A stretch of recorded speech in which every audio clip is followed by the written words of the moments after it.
Ô, Fábio, se a gente não conseguir ficar unido, se a gente não conseguir ter... A gente não consegue ter unicidade.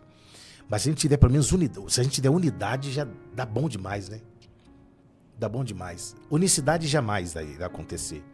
Nós não seremos únicos, mas se formos unidos, eu acredito que, olha, ninguém nos segura. O problema é que as divergências estão nos separando mais do que os propósitos, ou o propósito está nos unindo, né? Unindo. Agora mesmo, teve uma divergência que praticamente separou essa questão de pregador não pregar na Adebras, porque o pastor Zé Wellington havia falado que a Assembleia de Deus Ministério Belém tem pregadores e Adebras, ou Madureira não tem. Isso foi um motivo meio que já de separar, dos pregadores não serem convidados para os eventos da Madureira. Você conhece a história da Assembleia de Deus do Brasil mais do que eu. Não conheço. Assembleia de Deus, que começou em 1911, que é o movimento pentecostal, que não é oriundo da Assembleia de Deus. O movimento pentecostal começou aqui no estado do Paraná, foge-me da mente a cidade, não sei se foi Toledo, foge-me da mente. E começou em 1910 pela CCB, pelo fundador da CCB, que também me foge o nome dele. Depois, em 1911, que deu a Assembleia de Deus. Não tinha CONAMAD, tinha CGADB, Convenção Geral da Assembleia de Deus do Brasil. Se não me engano, me corrijam, por favor, até o ano de 1982 era uma única convenção, quando o pastor Pimentel, o pastor Pimentel, só podia ser ele, né? Pastor José Pimentel de Carvalho, que era presidente da Convenção Geral da Assembleia de Deus do Brasil, entregou e passou o cargo para o pastor José Wellington Bezerra da Costa. Daí teve essa separação, que aí virou CONAMAD, tem agora a CONAMAD, Convenção Nacional da Assembleia de Deus de Madureira, e a CGDB, mas era uma coisa só. Mas por ego e por tantas outras coisas que a gente não precisa entrar na média questão, todo mundo sabe, apartou-se, cada um foi para um lado e deu no que deu. Mas você imagina se continuasse uma única convenção, cara, imagina o tamanho que seria isso aqui, né? Talvez Deus tem outros propósitos e eu não estou falando que a Madureira dividiu nada e tal, não. Estou falando que eu não aceito você aqui, então você sai, tá tudo certo e cada um segue sua vida, cada um vai fazer o que tem que fazer. Mas há um respeito entre eles, né? Há um respeito mútuo, né? Há um respeito mútuo, né? Há um respeito. As divergências, eu lembro quando eu assisti o filme Troia e aí o pai do Heitor foi lá no acampamento do esqueci o nome dele, do Aquiles, e entrou e beijou a mão do Aquiles, o Dario disse assim: acabo de beijar a mão do homem que matou meu filho, herdeiro do trono.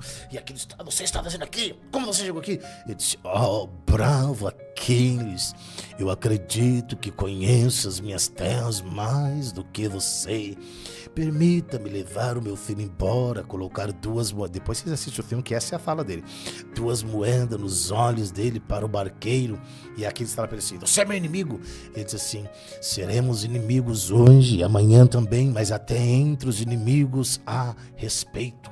Ou seja, ontem ali não deixou de ter divergência, mas mesmo em meio às divergências precisa de um respeito. Por que Aquiles não matou o velho rei, que é o Primus? Porque a morte traz respeito. Quando a Dona Marisa morreu, o Fernando Henrique foi ao enterro, ao velório dela, e perguntou: o senhor aqui? Eu disse: não, nós somos adversários políticos, não somos inimigos. A morte, Fábio, tem o poder de unir. Você viu agora, com a morte do Silvio Santos, a Globo fez uma parceria com o SBT para celebrar, para homenagear o Silvio, né? Porque assim, porque a morte tem o poder de unir pessoas. A Bíblia diz que aqueles que estavam brigando: eu sou maior, não, eu sou o cara. Quando Jesus morreu, a Bíblia diz que estavam todos reunidos no mesmo lugar. A morte, às vezes é preciso a morte para unir. Isso é forte, hein? Às vezes é preciso a morte para unir. Famílias que às vezes fica todo mundo bagunçado, cada um para um lado. Quando morre alguém, morre uma mãe, quando morre um pai, a morte une as pessoas. Mas isso é relativo também, né? É relativo. Existem famílias que estão unidas até a morte. Depois que morre o avô ou o pai, começa a brigar pela herança, né? Até que a morte o separe. Aí começa a brigar pela herança. Isso é relativo, Né? Mas na maioria das vezes, a morte tem esse poder de juntar pessoas, né? De trazer para perto, né? Sim. A morte tem esse poder. Eu acho assim, que hoje a Debrais agora vai descobrir quem era a bispa. Embora essa palavra bispa é horrível, né? Porque essa palavra bispa não existe na língua portuguesa. O feminino de bispo é episcopisa, e não bispa. É que assim, pelo menos podia usar o português bonitinho, mas vamos lá. Mas ia ficar falando episcopisa? Nossa, é muito mais chique, muito mais chique do que bispa. Não, bispa. Bispa é mais Está fácil de pronunciar, entre nós, né? a episcopisa. Não é mais...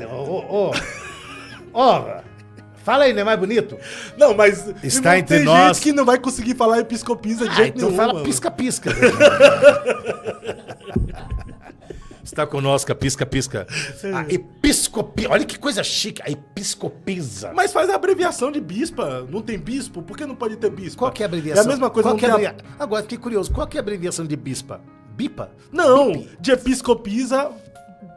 Abreviação. Faz uma abreviação ali pra Mas bispa. não é ué. abreviação, é um erro de português. Que seja, mas fica melhor bispa do que episcopisa. Ah, não, eu prefiro episcopisa. É a mesma coisa. Se tem apóstolo, tem apóstola. Gostei do programa. Mas tem apóstolo Deixa eu agora. falar. Tem as apóstolas. Tem a epistola. Tem a Lana epistola. Holder é apóstola. A epistola, Lana Holder, a epistola. Deixa eu dizer uma coisa pra você. Agora, o Ministério de Madureira vai dar conta de quanta falta a bispa Keila faz. Eles vão dar conta agora, assim. Que assim, porque ela tava ali, né? Então, trabalhando, então ela tá aqui. Aí quando a pessoa sai, fica um... E às vezes só Deus sabe o trabalho que ela fazia nos bastidores. Exatamente, que a gente não sabe, né? É assim, eu tava pensando muito ontem, né? O quanto que o bispo vai... Cara, que Deus dê muita graça pra ele. Muita graça. E eu não tô puxando sardinha, não. Mas que Deus dê graça pra ele.